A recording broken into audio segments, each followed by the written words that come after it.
Good afternoon, everybody. How are you? Good. It's good to see all of you. I want to start by addressing the horrific act of violence that took place on Sunday in Boulder, Colorado. President Trump and the entire administration's hearts go out to the victims, and they are in our prayers during this unimaginable time. According to reporting from Fox News, the alleged attacker admitted in an interview that he wanted to kill all Zionist people and had been planning the attack for over a year and would do it again if he could. This monster used a makeshift flamethrower and Molotov cocktails to light Jewish Americans on fire in an attempt to burn them alive. The victims at the incident location in Boulder were there to rally in support of Israeli hostages who remain in Hamas captivity. 12 were injured, including a Holocaust survivor. This is pure evil. The Department of Justice has already filed federal hate crime charges against the alleged perpetrator, and he will be held accountable to the fullest extent of the law. This tragedy is a sobering reminder of the consequences of the Biden administration's failed policies. According to the Department of Homeland Security, the Boulder suspect is an Egyptian national who was in the United States illegally. He entered the U.S. during the Biden administration in August 2022 on a B-2 visa until it expired. Upon the visa expiration, he overstayed, filed an asylum claim, and was given a work authorization by the Biden administration. Instead of deporting this heinous individual, Joe Biden's administration allowed him to stay in our country and to work. President Trump sounded the alarm over these reckless Biden policies for years because this is the predictable result of letting anti-American radicals and illegal immigrants pour into our country. Immigration security is national security, and that's why the Trump administration, at the direction of our great president, has secured our border, strengthened our immigration system, and has taken immediate steps to protect the United States from foreign terrorists and other public safety threats. President Trump acted swiftly upon taking office to reform our visa issuance process to ensure that dangerous aliens who are intent on harming Americans or our national security interests are no longer admitted into our country. Under the Trump administration, aliens will only be admitted into the United States through the legal process and only if they do not bear hostile attitudes towards our citizens, our culture, our government, our institutions, or most importantly, our founding principles. Under President Trump, the United States has zero tolerance for foreign visitors who support terrorism. Violators of U.S. law, including international students, will continue to face visa denial or revocation and deportation. And illegal alien criminals will continue to be arrested and deported from our country. On that note, ICE and federal law enforcement partners just wrapped up a month-long surge operation arresting nearly 1,500 illegal aliens in the Commonwealth of Massachusetts. During the enhanced operation, dubbed Operation Patriot, ICE Boston and other federal law enforcement personnel focused on transnational organized crime, gangs, and dangerous illegal alien offenders throughout Mass. More than half of the nearly 1,500 illegals arrested had significant criminal convictions or charges pending against them. Here are just some of the violent illegal aliens who were removed from communities in Massachusetts during Operation Patriot. A Salvadorian national with active Interpol red notice for aggravated homicide. A Guatemalan national and registered sex offender who had pending criminal charges in Boston for 5 counts of indecent assault and battery on a person 14 or over. A Honduran national who was last arrested for rape, indecent assault, and battery of a person 14 or over. A Colombian national charged with kidnapping, aggravated rape, and indecent assault and battery on a person 14 or over. And a Guatemalan national who was convicted of murder in Boston. Also, a Brazilian national who was charged with aggravated rape of a child by force and possession of child pornography. Again, these are people who were living in the Commonwealth of Massachusetts. And lastly, a Salvadorian national whose criminal history includes charges of aggravated rape of a child by force. I don't think anybody in this room wants these types of heinous criminals in your communities. And it's thanks to this administration that they are being removed from our country.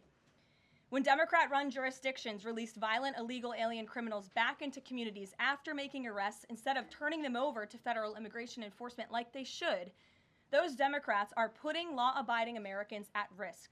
And these insane policies force law enforcement officials to make much more difficult arrests that put their lives, our law enforcement lives, in jeopardy. President Trump is incredibly grateful for our heroic officers on the front lines getting these violent illegal alien invaders out of our communities. Law and order is back in America under President Trump. And on that same note, there are new crime statistics that show crime is plummeting. In fact, Politico summed it up like this. Murder rates are tumbling across the U.S. in 2025. Homicide stats are down at least 20% over last year, and we could be on course for the lowest number on record. With President Trump in charge, the days of criminals being put over victims are over. On the topic of immigration, the Washington Post just ran one of the most ridiculous headlines ever, even by their standards. And on my very first briefing, several months ago, I said I would hold anyone accountable in this room. The Washington Post actually had this headline, "The Mysterious Drop in Fentanyl Seizures on the U.S.-Mexico Border." How is this mysterious? There is no mystery about why there is a decrease in fentanyl coming into the United States. This administration's strong border policies are the reason there has been a decrease in fentanyl trafficking. His strengthened relationship with Mexican President Sheinbaum and all of the measures he has been taking to deter illegal human and drug trafficking at our United States southern border is the reason for plummeting fentanyl seizures at the U.S. border. There is nothing mysterious about that, and we'd like to see the Washington Post update their headline accordingly. This is clearly trying to intentionally manipulate the minds of the Americans, and I think the American people understand why there's been a fentanyl drop. In our office responded to this inquiry. We provided a whole host of the reasons that fentanyl seizures at the southern border have dropped, and the Washington Post refused to run them, and that's despicable. In other news, positive economic reports continue to flood in. Inflation dropped to 2.1% in April. Personal income increased 0.8% in April. So inflation is down and wages are up. That's almost triple the expectations and against the doubts of nearly everyone in this room. And we also saw the largest monthly decline in the trade deficit on record as a result of President Trump's very powerful tariffs. Lastly, the price of eggs has dropped more than 61% since President Trump took office in January. I remember my very first briefing, I was asked about the cost of eggs. The reporter tried to insinuate it was this administration's fault, even though he had only been here for a few days or weeks. It was a result of the previous administration's terrible policies, and in record time, this president has fixed that problem that he inherited from Joe Biden, and now egg prices have dropped 61% since this president took office. There's a lot of good news, and I'm sure you have a lot of questions, so let's get to them. We have just the news and our new media seat today. Amanda Head, thank you for being with us. Why don't you kick us off? Sure, thank you so much. There is a disturbing trend of anti-Semitism turning into terrorism. Of course, the Boulder, Colorado instance that you just mentioned, the 2 Israeli embassy staffers who were murdered, Pennsylvania governor's mansion with the Jewish governor inside getting set on fire. Does the president consider this domestic terrorism, and as such, are there official alerts to law enforcement, BOLOs, task forces, things like that? The president has made it very clear, as he said in his statement yesterday, that yes, these anti-Semitic acts of violence are do qualify as terrorism, and he does not want to see terrorism or violence of any form taking place in the United States of America. And as for specifically anti-Semitic terrorism and anti-Semitic acts of violence and those that are targeting Jewish Americans, this administration has done more to combat that violence than any administration in history. And one incident is one too many, and I think frankly that's something the previous administration was not willing to say. This president will stand up for Americans of all religions, of all faiths, of all creeds, and we will continue to look at policy measures and actions that we can take in addition to the actions that have already been taken to curb this anti-Semitic violence. And to Jewish Americans at home, across the country, this president has your back. And then on another issue, back in February, Secretary Kennedy created a commission to re-examine the childhood vaccine schedule. But there are still states outstanding like California, Connecticut, Maine that are not allowing any religious exemptions for kids not only to go to school, but to participate in sports and extracurricular activities. Would the president want to see religious exemptions allowed across all 50 states? And how do you enforce that, especially with states like California that are already defying the president on the men and women's sports issue? Generally speaking, I know the president supports religious exemptions for families when it comes to vaccinations. As for the instances in those specific states, I'll have the administration and the White House look into it and see what executive action, if any, we can take on that front. Thank you. Kelly. Good afternoon. We're now in hurricane season, and obviously there is great concern every year about the potential for that. Can you speak to how the president is planning to have the level of support, should it be needed, to be as it has been with a reduction in the workforce? And is he still comfortable with Administrator Richardson, who had talked, whether joking or not, about not being aware of a hurricane season for this country?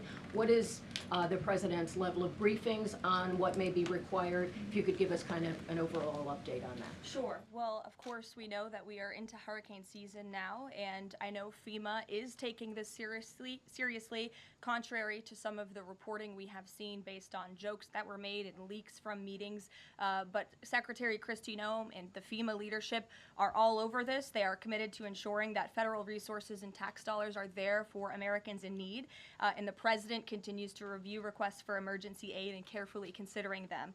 However, this president has made it clear we're not going to enable states to make bad decisions with federal tax dollars and then have the federal government later have to bail these states out. We want to see states be responsible with their tax dollars to do as much as they possibly can, and then the president will deeply and thoughtfully consider any requests for federal aid that come to his desk. And I think some of the media reporting we've seen on this is frankly sloppy and irresponsible. There are serious people who are taking this issue seriously, starting with the president himself, who, as you know, on his first domestic trip back in office, visited both North Carolina and California, both of which were, of course, hit by natural disasters when he wasn't even president, but he took ownership of that and visited those places and those people immediately. Is it Brian. about hurricane season appropriate, though, now that this is serious business, as you talked about? It's serious business, Kelly, and I'm not going to engage in such fodder with a question like that. Brian. Thank you, Caroline. Reuters was reporting that there is a letter that is meant to be sent to other countries, which would give these countries a deadline of Wednesday to produce their best offer on the trade matter.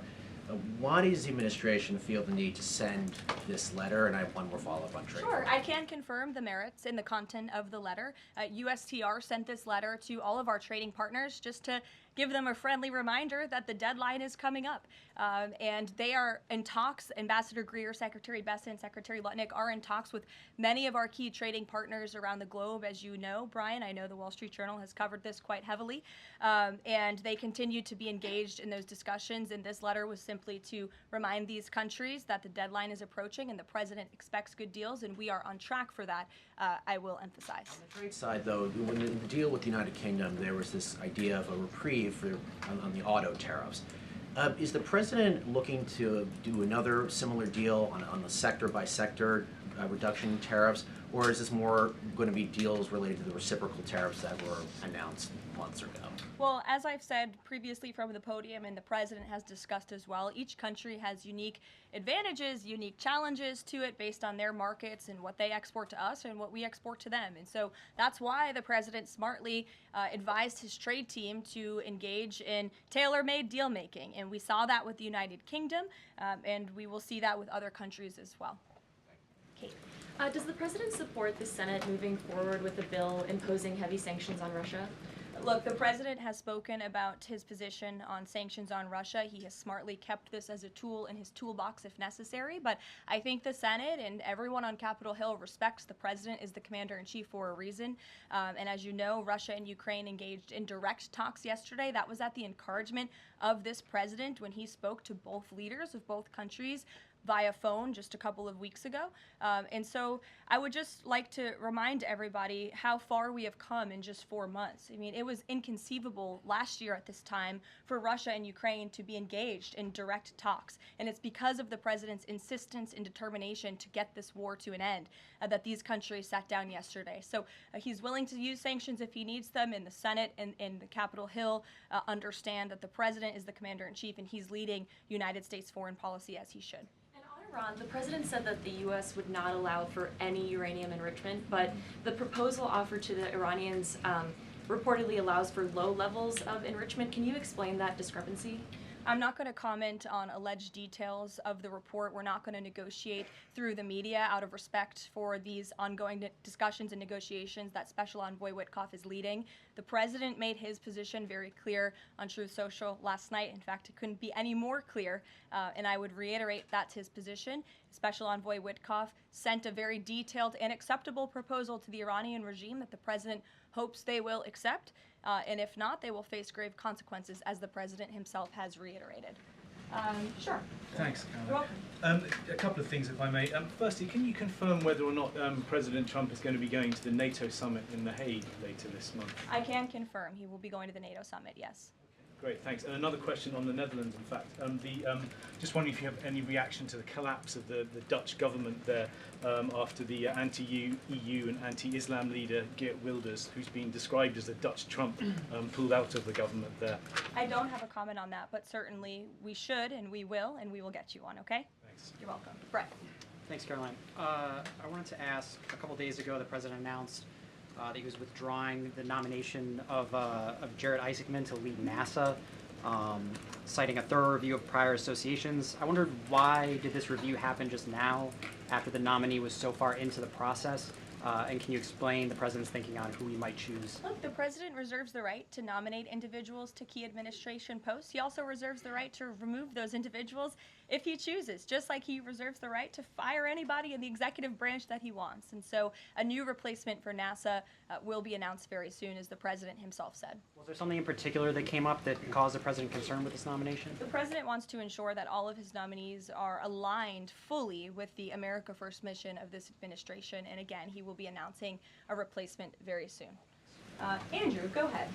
Thank you, Caroline. You're welcome. It's been just about a month since President and Prime Minister Starmer I announced... can't see you all the way back there. Phil's head is in the way. Well, he's very tall. There you go. So it's been just about a month since Prime Minister Starmer and President Trump announced that the U.S. and U.K. had reached a trade deal, That's right. or at least a framework for a deal. Now there are at least some conservative MPs in London who are complaining that Parliament has not yet seen the text of any deal. So I'd like to ask you from this side of the pond, is there a text for the deal ready to be released, submitted, and if not, when can we expect it? And then I have one more. There's most definitely text with this deal. There is language that this side has seen. You'll have to ask the UK Parliament why they haven't seen it from their own government. I obviously can't answer that question. And on Jonathan, Caroline, go one ahead. more on Ukraine, Go ahead, please. Jonathan. Sure, go ahead. On Ukraine, it's been a couple days since Ukraine made that audacious drone strike on Russian airfields. The president hasn't said a word about it, and usually he's not shy about making his thoughts known Don't you on love that? the war, or it's not bad, on the war or any other subject. What have you heard from him on this audacious drone strike? Is he surprised? He said that Zelensky didn't have the cards when they met in the Oval Office a few months back. Does Zelensky possibly have some cards that the president hadn't known about? Look, the president's thinking on the Russia-Ukraine war as it stands, I spoke to him about it just this morning, is he remains positive at the progress that we've seen. Again, he urged both leaders to sit down and talk directly with one another, and they did that. Russia handed over a memorandum of peace, or a peace plan, or a suggestion of one, I understand, to the Ukrainian side. They also agreed upon the exchange of prisoners or hostages from each other's countries. So he remains positive about the progress that we're seeing, but he also is a realist, and he realizes these are two countries that are at war and have been for a long time because of his predecessor's weakness and incompetence. So he's working hard to solve this conflict, and that's where his mind is right now on it. Jonathan, go ahead. Thank you. Same topic, just to put a finer point on it. Does President Trump approve of Ukraine's decision to strike nuclear-capable bombers in Russia? I would like to let the president speak on that himself. And just to follow up, has the I president... would just add to that, the president does not want to see this war prolonged. He wants the fighting to stop, he wants people to stop dying, and he wants this to be solved at the negotiating table. The reason he is so deeply involved and has spent so much time and effort on this war is because he hates to see people dying. Again, these are not Americans that are being killed. These are Russians and these are Ukrainians. This is a war very far away. But this president truly cares about peace, and that's what he wants to see. What is President Trump doing to ensure that a similar internal drone attack doesn't happen here in the US, given this was done at pretty low cost, very stealthily? You know, it obviously raises questions about our own security, particularly for US aircraft here. It absolutely does, and that's why the president nominated Secretary Hegseth and has approved some of the changes that have been made at the Pentagon to ensure that we have the most lethal fighting force in the world, and that the United States military is the best, the biggest. That's why he wants the One Big Beautiful Bill to be passed, because it increases our defense spending. It's why he also launched the announcement of the Golden Dome to prevent from missile strikes and attacks in the future, and the president has a full understanding, I can tell you because I've spoken to him about it, about the future of warfare and how drones are a big part of that. And I will not get ahead of our policy team, but I think you can expect to see some executive action on that front in the very near future. Caitlin. Two questions for you as well. On the Big Beautiful Bill, you said recently that it is, quote, blatantly wrong to say that it adds to the deficit. You essentially said that an estimate from the Congressional Budget Office and other scorekeepers you believe are wrong. But Republicans like Ron Johnson and Rand Paul disagree. They are saying that it will add to the deficit. That is their concern. Is the White House's position that those two Republican senators are, quote, blatantly wrong? It is. Those senators, it's not news that they disagree with this president on policy, and the president has vocally called them out for it and for they're not having their facts together. I would add the Congressional Budget Office has been historically wrong. In fact, they predicted the Trump tax cuts from the president's first term in 2017. Their prediction was wrong by $500 billion. Those tax cuts had nearly $500 billion more of revenue than the Congressional Budget Office scored. And I would also point out, I don't think many people know this, there hasn't been a single staffer in the entire Congressional Budget Office that has contributed to a Republican since the year 2000. But guess what? There have been many staffers within the Congressional Budget Office who have contributed to Democrat candidates and politicians every single cycle since. So unfortunately, this is an institution in our country that has become partisan and political, and we are very confident in our own economic analyses of this bill. There is $1.6 trillion in savings, and our Office of Management and Budget Director, Russ Vought, is a fiscal hawk. He is well known in this city for being a well-respected fiscal hawk. He has tools at his disposal to produce even more savings. And as you know, the White House will be sending our rescissions package to Capitol Hill today. And on immigration, the other day that the Homeland Security Secretary said, and I'm quoting her now, that an illegal alien threatened to assassinate President Trump and highlighted his arrest. A man has now admitted to framing him, saying that he wrote the letter that the DHS Secretary Kristi Noem posted online. Last I checked before I came into the room, that post was still up from DHS. Does the White House expect them to issue a clarification or a correction on that front? We can ask the Department of Homeland Security and get back to you. Jeff. Caroline, is the United States putting pressure on China to release its hold on rare earths that are hurting car companies and technology companies now that require that for their products, and is that pressure working? Well, I can assure you that the administration is actively monitoring China's compliance with the Geneva Trade Agreement. I know the United States, on our end, we have complied with the terms that we set, and our administration officials continue to be engaged in correspondence with their Chinese counterparts. And as you all know, and I know there's a lot of interest in it, there will be a leader-to-leader talk very soon. And when that happens, as always, we will let you know. Also in Asia, just does the White House have a reaction to the results of the election in South Korea? Yes, we do. In fact, let me find it here for you. Should be somewhere in here. Thank you. We do not, but I will get you one, Jeff. Go ahead. Thanks, Caroline. Two questions on trade. Is this letter that was sent to trading partners a sign that the president isn't satisfied with the pace of these negotiations? Is he trying to light a fire under these talks now? Well, look, the president has been very direct to our trading partners in his conversations with them, with foreign leaders directly, that they need to cut deals with the United States of America. The tariff agenda of this president, he believes very strongly in it. And as you've all seen, he's unafraid to use tariffs to protect our industries and protect our workers. But he wants to see these tailor-made deals be signed. And I will tell you, of course, I never want to be the one negotiating with the press about these internal discussions and deliberations. But our team, who is deeply involved in this, sees these deals moving in the right direction. In fact, Ambassador Greer is in Paris right now meeting with many of our trading partners. So we should still expect this flurry of deals in the next 36 days, and the plan is still for those full tariffs to go back into effect on July 9th. The plan is for the announcement of these deals to be made very, very soon, yes. Sure. Thank you, Caroline. You're welcome. So Governor Whitmer confirmed that she spoke with President Trump about the possibility of pardoning the plotters against her, the kidnapping case. She didn't give us an idea of what the president's reaction was to that. Do you have any information about what he said?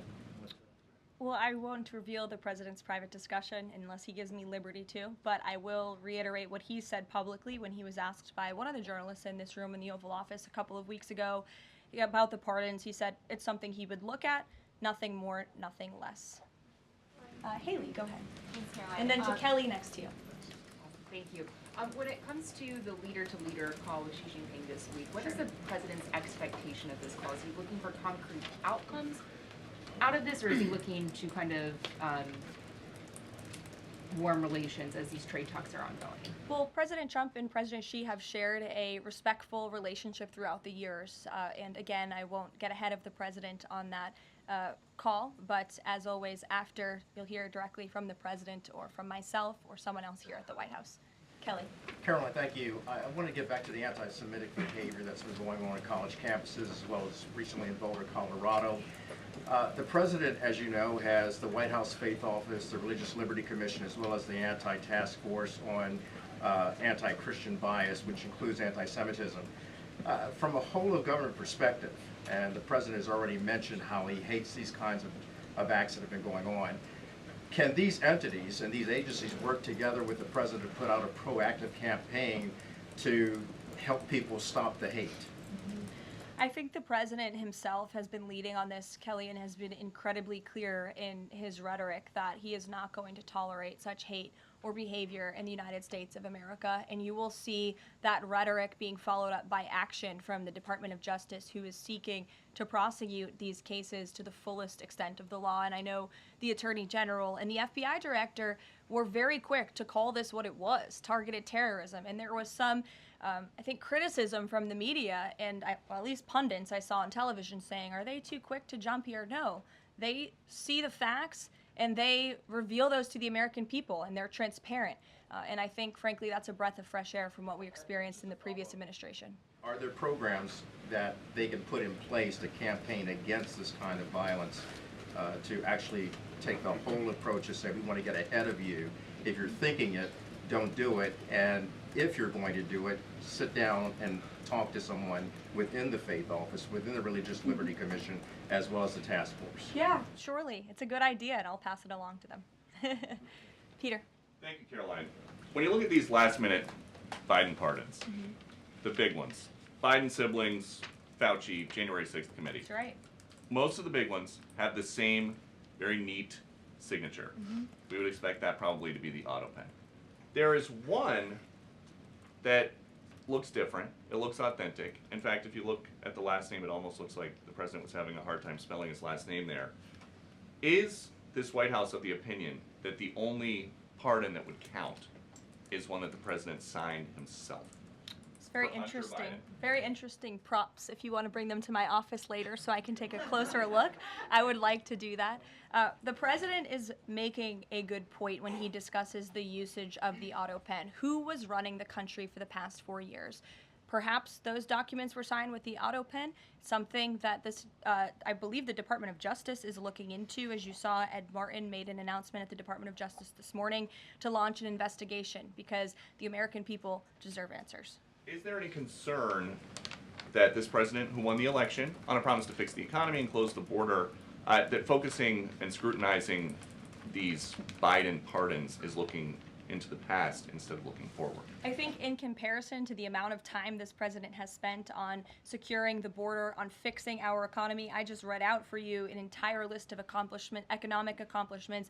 Look at the border numbers, look at the time and effort he's divulged into solving the global conflicts abroad. It pales in comparison, but it still, nevertheless, is a very important issue. And it was a huge issue that sent the president back to this White House. The Americans saw with their own eyes a mentally incompetent president, and they want answers for that, and the president believes they should have And them. something that just Go crossed ahead. Caroline, how mad do you think President Trump is going to be when he finds out that Elon Musk said, "I'm sorry, but I just can't stand it anymore. This massive, outrageous, pork-filled congressional spending bill is a disgusting abomination.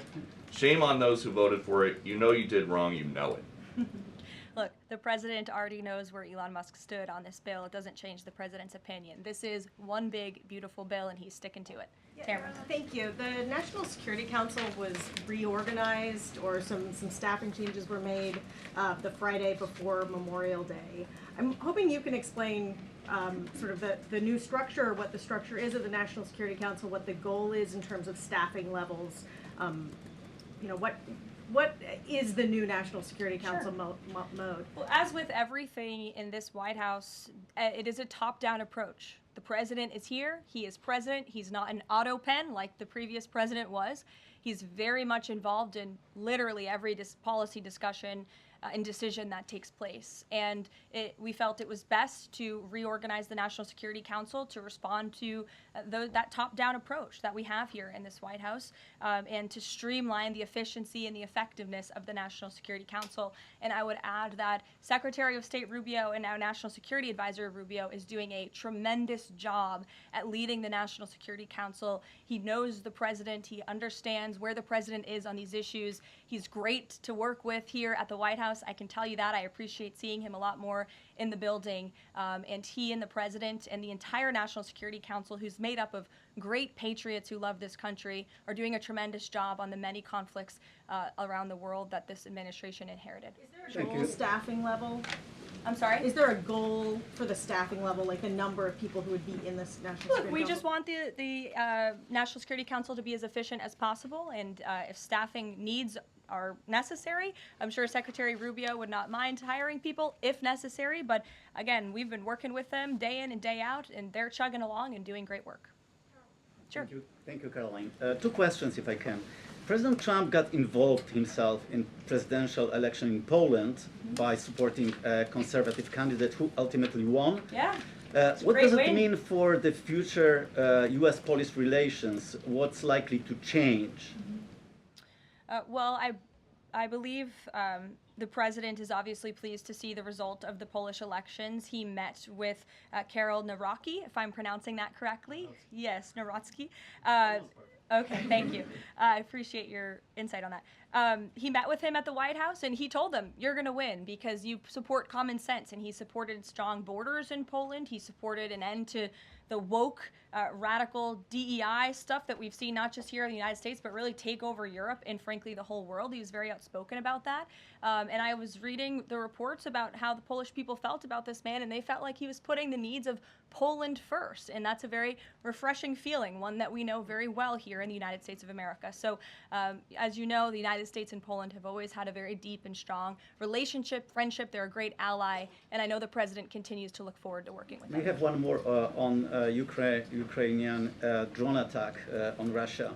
Was President Trump informed in advance by Ukraine that the attack is coming? He was not. Carrie. Caroline, so just want to go back to the issue on the anti-Christian bias as well as issues on anti-Semitic issues. Senator Grassley just put out a report saying that the FBI files have shown that the Catholic group targeting was way more prevalent within the FBI during the Biden era than was previously shown, as far as former FBI Director Christopher Wray was putting out there during congressional testimony. Can you discuss here what President Trump would like to see in terms of consequences within the FBI as far as those who were involved? Also, the second question, if the DOJ finds that the AUTOPEN was used by President Biden, should those actions that were used with the AUTOPEN, should they be null and void? I'm not going to get ahead of the Department of Justice's investigation into the usage of the AUTOPEN. And again, the question is not, was the AUTOPEN used? It's whether or not the President of the United States knew it was being used, and if not, who was using it in his name, which is clearly illegal behavior. Deanna. Thanks, Caroline. One on foreign policy, one domestic, if I can. Sure. On foreign, just speaking to the president's Truth Social post about Iran recently, saying that there will be no uranium enrichment, is he saying that that's a red line for him, or no? I already answered this question. The president's been very clear about where he stands on that. Okay, and then on domestic, there is a report that Laura Loomer met with the vice president today. Can you speak to her relationship with the administration and if she's informally advising in any way? She is not. I do know she met with the vice president. As for what was discussed in that meeting, I would defer you to his team. Thanks, Caroline. I have one question on anti-Semitism, one question on China. So for years, radical leftists and Islamists have been calling for to so-called globalize the Intifada. Do you believe this is a call for violence against Jews? And do you think these attacks on Jews around our country is what globalizing the Intifada looks like? I don't want to speak to the merits of those claims without looking into them, but as I said, any violence against Jewish Americans will be prosecuted to the fullest extent of the law. Absolutely. And also, Secretary of State Rubio made an announcement saying he'll be revoking visas of certain Chinese students, including those with connections to the Chinese Communist Party. Does that include sons and daughters of politicians, presidents, and chairmen? Again, Secretary of State Rubio has the right to revoke visas, and he made the announcement that the State Department will begin to aggressively revoke those visas of Chinese students who are in our country, namely those with Chinese Communist Party ties, or those who could be a threat to our national security and the interests of the United States. To both of you, yeah, go ahead and then back to you. Thank you. There are now reports that Israeli forces are firing on Palestinians trying to get aid from the Gaza Humanitarian Foundation. Up to 20 people, according to the Red Cross, have arrived to the hospital that they've set up with gunshot wounds, have died from them. Is this administration aware of these? And I mean, what is being done to address this situation? The administration is aware of those reports, and we are currently looking into the veracity of them because, unfortunately, unlike some in the media, we don't take the word of Hamas with total truth. We like to look into it when they speak. Unlike the BBC, who had multiple headlines, they wrote, Israeli tank kills 26, Israeli tank kills 21, Israeli gunfire kills 31, Red Cross says 21 people were killed in an aid incident, and then, oh wait, they had to correct and take down their entire story, saying we reviewed the footage and couldn't find any evidence of anything. Oh. Okay, so we're going to look into reports before we confirm them from this podium or before we take action, and I suggest that journalists who actually care about truth do the same to reduce the amount of misinformation that's going around the globe on this front. John. About the change in the leadership of the organization, what does that mean going forward, and why so early on is this happening? What organization? The Gaza Humanitarian Foundation. Well, look, this was a creative idea that the president called for to get aid into the region. These people were desperate and starving, and the president didn't like seeing imagery of that, and he wanted to ensure that aid was brought in with the approval of Israel for understandable reasons. We will never forget the brutal attack on October 7th. And again, this is something that the previous administration was unwilling to put the time and effort into doing. John. Thanks a lot, Caroline. I want to bring it back to the way you began your briefing, talking about the president's mass deportation program and his priorities. 40% of crop farm workers in the U.S. are undocumented, and that's according to the Agriculture Department. Do they have a carve-out in terms of the president's mass deportation program? The president and the Trump administration have been very clear. If you are in the country illegally, you are subject to deportation. Is there any concern that, given that large number, if that number is correct, 40% of crop farm workers being undocumented, that could impact the food supply here in America if those individuals that obviously help pick crops all across the country are deported en masse? Again, this administration is focused on deporting individuals who are in our country illegally. It's something we have to do. We cannot allow the previous administration's invasion of our country of illegal immigrants to continue. We just can't have it. And this is a law and order president. As for our farmers and their concerns, they have a president who has their backs and listens to their concerns and hears them. But we also have a legal pathway to come to this country and work specifically for agricultural work. So there's a legal way to do it, and we encourage that legal pathway, and we're currently working on strengthening our legal immigration system for that reason. Sure. Thank you, Caroline. I just wanted to follow up on your statement last week regarding the Maha report. Sure. You said that there was, you said, I understand there were some formatting issues with the Maha report that are being addressed, and that report will be updated. We also understand that since that, there have been some citations that came about. There's citations of studies that either did not exist or did not back up the report's conclusions. So when you were referring to formatting errors, is that what you were talking about, or was it, could you just explain that? Yeah, that's what I was talking about. There were formatting errors, and those errors were updated by the proper policy components here at the White House, and a new report was issued. So exactly what I said took place. Sure, go ahead, Alec. Yeah, good to see you.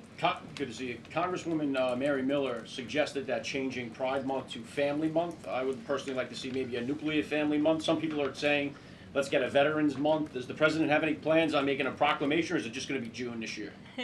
Well, there are no plans for a proclamation for the month of June, but I can tell you this president is very proud to be a president for all Americans, regardless of race, religion, or creed. Reagan, go ahead. Thank you, Caroline. And then I'll go to you. Thank you. You're welcome. Colorado passed sanctuary protections for illegals 1 month before the terrorist attack this weekend. 2 questions. Why did the DHS remove the sanctuary cities list that it had published, which was ordered by the president?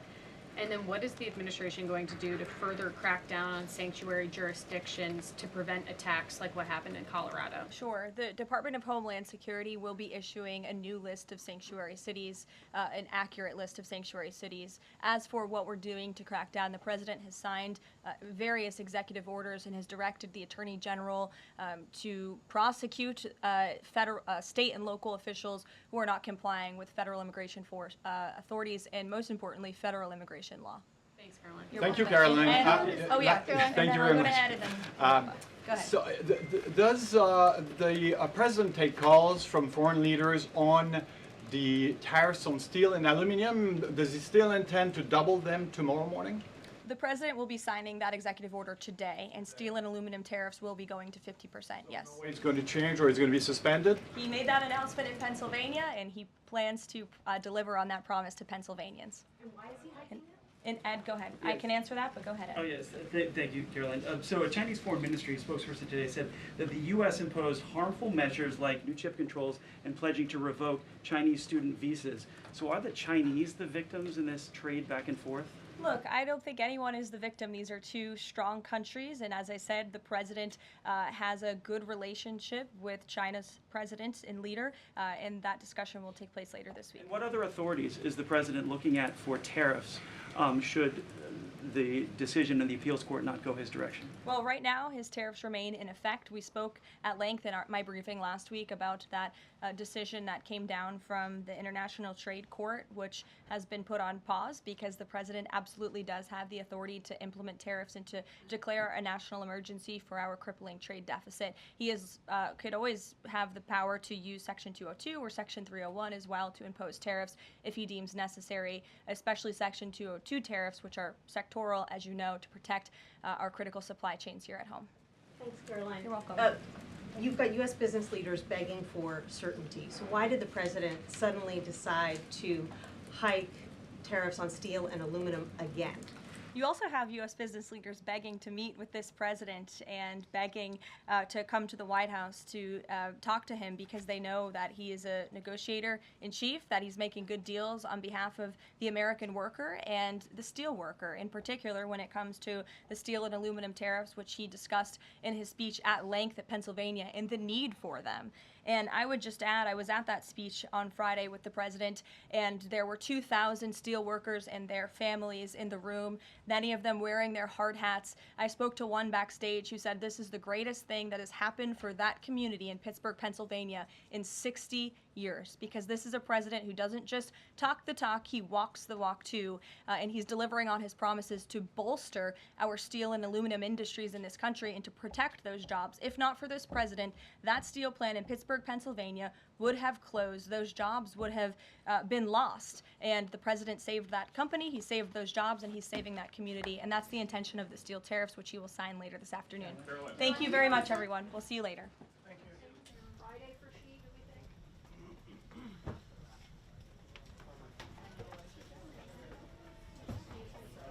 Oh, thank you.